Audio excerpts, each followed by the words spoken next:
Thanks, Kelly. Now on AM Extra, a deep dive into how communities survive and what it means to keep showing up. Rashida Saunders is a decade-plus veteran with Portland Police, working with the Sunshine Division to feed families in need. And it's a personal and professional mission for her, inspired by her time growing up in Northeast Portland. Now she's out with Permission to Break, a memoir about putting down the armor and using vulnerability to heal.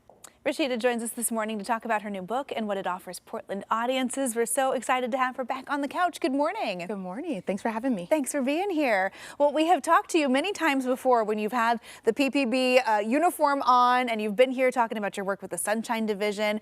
It's kind of fun to get to peel back the curtain and really look at the person behind your badge, which is what we get to do here in your new book. Tell us about it. Awesome. So again, thank you for having me. Of course. This book is deeply personal to me. It's one of those things that took a lot of courage and a lot of vulnerability. And those are things that don't necessarily come easy for me just because of the way I was raised. And for a lot of officers, being vulnerable is really not acceptable.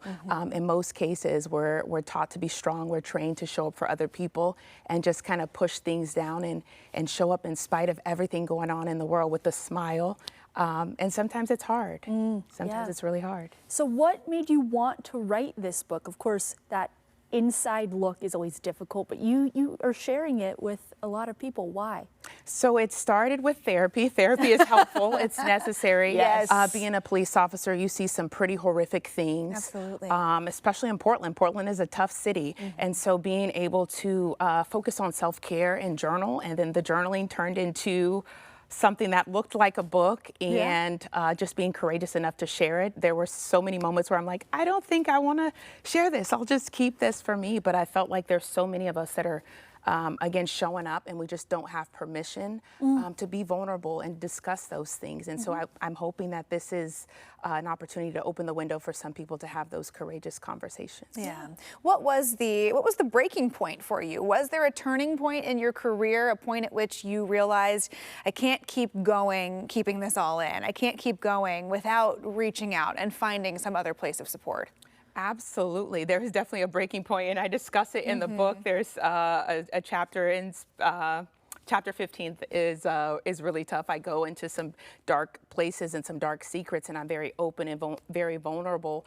And again, I feel like a lot of times there's so many of us in our community that are suffering. Obviously, I'm on here and I talk about food insecurity, but that's just a small piece. Yeah. Right. In 2020, we had 55 homicides.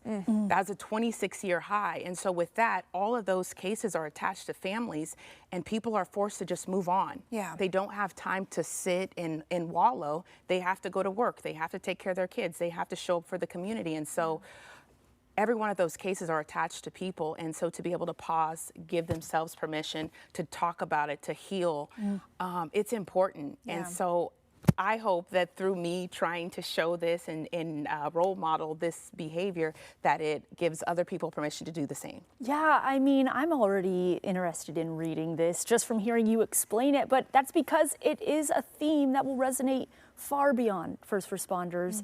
What themes about this, and why do you think it resonates so personally with people, especially women? I think it's really important to identify that strength is okay. It's okay to be strong. That's a good thing, but it's also, it can become a cage, right? When every day you want to show up strong, you want to show up perfect, you want to be, you want to appear like you have it all together. That can become a cage. And so with being in that cage, life is still happening. Right. And so at what point do you stop and try to soften, try to heal, try to deal with some of the things that you're experiencing as a person? I think sometimes people are worried that if they admit that they need help, or if they admit that there's an issue, that there's no coming back from that there's no rebuilding back from that. In your experience, has being vulnerable, has opening up made other things easier for you? Have you been able to strengthen other relationships? Or, what are some of the positive sides of finally letting people in? Oh my gosh, it's been amazing. And as a mother, it's allowed me to have a better relationship with my daughter, which is the most important thing. But also, I feel like now I'm able to take this to the community, right? And so a lot of times people talk about officers and they talk about the community. We are one and the same. We're both raising families, we're showing up, and we in most cases have the same interests. It's just for some reason, we teach that division, and it's like, no, community healing is community healing.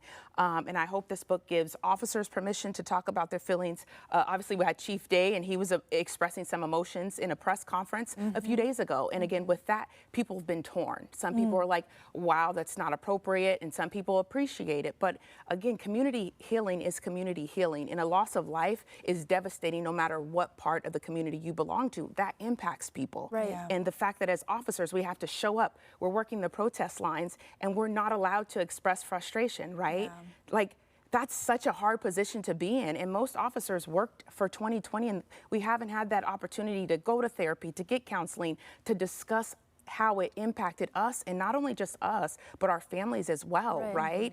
And so, we're still expected to show up and be professional. Yeah. Don't say the wrong thing, don't do the wrong thing.